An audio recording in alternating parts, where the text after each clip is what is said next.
Hey everybody, welcome back to the channel. My name is Carlos, where we will be talking about weightlifting and things related to building muscle, which I love to do. So, going to be going over a leg session had on Monday. What's today? The 21st. Today's Thursday. So, Monday was a first try at seriously adhering to a written program over 12 months, which consists of training each body part twice a week. So for the last several years, I've been doing the high intensity, very low frequency style of training just to max out the workouts, max out the ability to produce strength and force and achieve PRs and moving it forward that way. My primary concern was not hypertrophy, but to gain competence with the big lifts. So I've switched back and forth. I've done, twice a week, but I've never really adhered properly to the program. And properly means dialing back the volume, starting out with very low volume and just doing the frequency twice a week. So, what can I say about the beginning of this? I have never been so enthused to start a training block as I am now. One of the issues in the last few months, as I was nearing my limits, was fatigue. I just have to stay, straight up, getting very tired, and I was getting used to the fact of, taking longer naps and just generally being kind of slow and very tired most of the time until one day I just realized I can't go on like this. I'm sick and tired of feeling tired. And my lifts weren't really progressing that much. And on the very last session, I actually had a regression on my squat. So that kind of affected me. And I knew it wasn't an issue of strength. It was an issue of willpower. I just didn't want to do it. I didn't want to do it. I felt tired. I didn't want to go through that set again and feel tired for another week. And I said, nah, this is enough. This is crazy. So I took my Easter break, a week, got away from it, got away from the diet and everything. And it just decided to start a new way of doing things. And so looking into my past and what I want to do, I decided that twice a week, going for hypertrophy and mass is what I want to do. So the protocols for this training block is dialing back the intensity. Say if my max squat was 425, right now for this for the foreseeable future, I will not want to train with more than 3 plates, 315 pounds. The sets also, I was doing up to 16, 20 sets per body part in a session. Since it was just once a week, I had a day devoted to legs, a day devoted for chest, and so on. And so I was hitting it with a very extreme amount of volume. And for this training block, I dialed it back completely. So for legs, it was a total of 6 sets. Total. Chest, I included chest on that session. 6 sets total instead of 18. And so on. Oh, and the biceps was just 1 set. I think it was 3 sets, actually. 3 sets for biceps, which I feel was too much. And then and that was it. So how did I feel on that? Well, I felt great. I wasn't even tired I wasn't tired in the afternoon after the session, and next day I would really just wanted to get back at the gym. I said I didn't do enough, but it is enough. It's stimulating the growth again. I'm feeling fantastic. So the I think that's the tack that I will be. I don't think so. I will be adhering to this, come hell or high water, to the best of my ability for the next 12 weeks. So what else can I say about this session? I also dialed the reps back. Now, the idea within this system is to increase the training volume within the set and not increase sets as we progress through the week. We will increase sets here and there, but it will be like 1 or 2 per entire session, depending on the need. But I'm not going to be increasing sets to any significant degree. Like if I'm doing 6 sets now for legs, I don't envision going past 9 in any capacity or manner for any reason for these next 12 weeks. Say I'm doing 7 or 8 reps on my working set, well, I'm going to be trying to go for maximum reps, AMRAP, as many reps as possible, eventually, but not increasing the sets. Also, the weight will be increasing, but not for the first few weeks. I'm going to be taking it easy as far as that goes. So the squat will remain at 315, the bench will remain at 225, and the back rows will probably remain at 225. Although the bench press felt extraordinarily easy this week. It felt like I've never felt two plates that light. I only did 4 reps, and on the third rep, I said, goodness, I know I can get a PR. I mean, I think I can do 13 or 15 reps. It was just like, it feels light. And I told myself at that moment, adhere to the program. There could be nothing but benefit by leaving the ingrained feeling and memory that those 2 plates are super light. Just stop. Boom. So I stopped at 4 reps. Darn, I could have gotten, of course I could have gotten more. But the idea is to tease the body into going that way again. So I left it at 4. I know that when I come back on, when's my next chest day? Tomorrow, on Friday, I'll definitely be going for more reps. I'll do 1 or 2 more, but I'm going to keep it easy. Keep it easy for now, for at least the initial part. So what else can I say about this?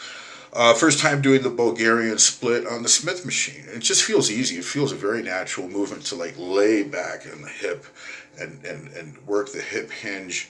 And of course the quad and everything is being worked in a very targeted way. It's a wonderful exercise. Did I do it on the Smith? No, actually I didn't do it on the Smith. I did it near the Smith machine, goodness sakes. And I used the dumbbells. But I will be doing the Smith pretty soon. It's very practical to just get under the bar with the supported angle and probably do some weight on there eventually. For now, I'm doing the dumbbells, but it's a very excellent primer to get into the squats. For me, the most important aspect of the squat, at least for now at this stage, is full range of motion. And this isn't an endless debate. I've heard pros say it's an individual thing. You only need 90 degrees. Some people say you need to go full ROM. And look, it's what can you do? For me, it's silly just to go to 90 degrees for the sake of maximizing hypertrophy if that's going to limit my ability to have full flexion.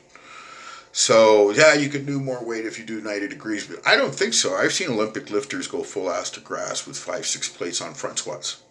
Like, all the way down. Like you're taking a dump in the forest and you have to squat. Like, not hover squat, but you're squatting all the way down. So, that's my mindset right now, but like on the Smith, it's possible to do these ass to grasses with very correct technique, like your hip doesn't shoot up or anything like that. Your whole back is like diving down into the hole very, very strictly in a proper angle. The force is being loaded in the proper leverage, and it's just, for me, I'm just getting a connection with it, that's for sure, and it's working for me. So, regardless of what anybody can say about anything anybody does, if it's working for you, who cares? Frankly, who cares? So that's that with the Smith machine. I dialed in the reps. I just did 3 plates for 7. I was doing 385 for 375 for 9. And, you don't have to go as hard as last time every time. This is I think it's an incorrect notion. Yes, you need to progressively overload sometimes. There's a time and a place. And your general tack in your bodybuilding career, your strength sport career, hobby, whatever you want to call it, should be ever increasing performance. Yes, I will agree with that. And yes, that is what I believe. Now, it is absolutely not necessary to increase your lifts on every single workout or every month or anything like that. You will accrue growth and protein synthesis if you're pushing hard in just about any range. So, if you can do 4 plates, but you're doing 3, but you're pushing 3, and it's generating the stimulus for growth, and it's not going to grow because you're adapted to 3 plates. You never, like I said in another video, you never fully adapt to any weight. because it's always going to require, effort to overcome gravity. So it's not like 3 plates is all of a sudden, it's like it has anti-gravity to it. Your muscles are fully adapted and you can just do it with no effort. It's always going to be hard. And even if you can do 400 or 500 pounds, those 300 pounds will stimulate development if you're pushing hard in that range. So, and you don't need to go to maximum efforts every single time either. That's just ridiculous. It depends on your state of mind, how you're feeling that day. Now, if you are training for a competition, this is different. If you're training for a powerlifting competition, you have to stay within a stipulated program of descending volume and increasing, weight and all of this. It has to be precise, and you have to stay with it. But for general, development, you don't need to be so precise. You can wing a little bit. So those are my thoughts on the session today. What else did we do? The leg extensions, wonderful exercise. It doesn't build mass. Bullshit. It builds muscle. It does build muscle. And what is muscle? If you're building it, it's increased mass. So it's just these concepts. It's very bizarre sometimes to say, this builds mass, this builds this does that. If it's building muscle, it's increasing in size. What is that called?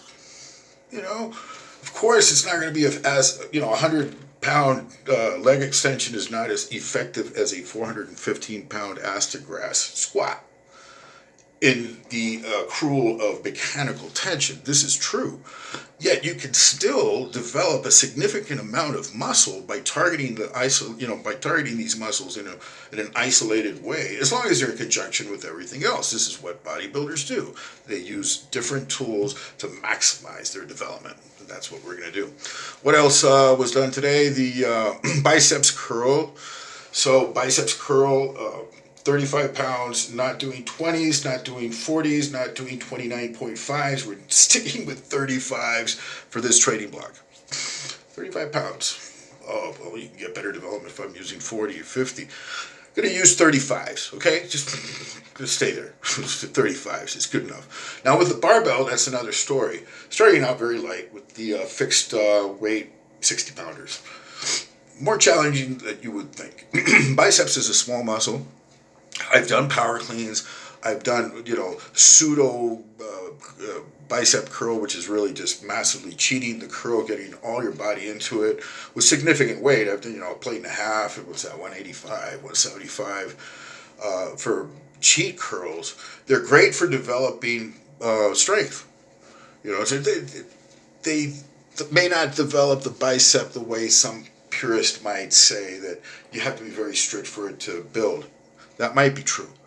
But what it does build is strength. The capacity to grab a bar and fucking lift it to your chest, it helps. Anyways, but I'm not doing that right now. I'm going to stick with the lower weight with the biceps and just try to drill technique, pump, constant tension, time under tension, and velocity. So I'd love to just continue and rant, but I'm going to spare your ears and just say that thank you very much for joining me with these chats, and God bless all of you. Have a great day.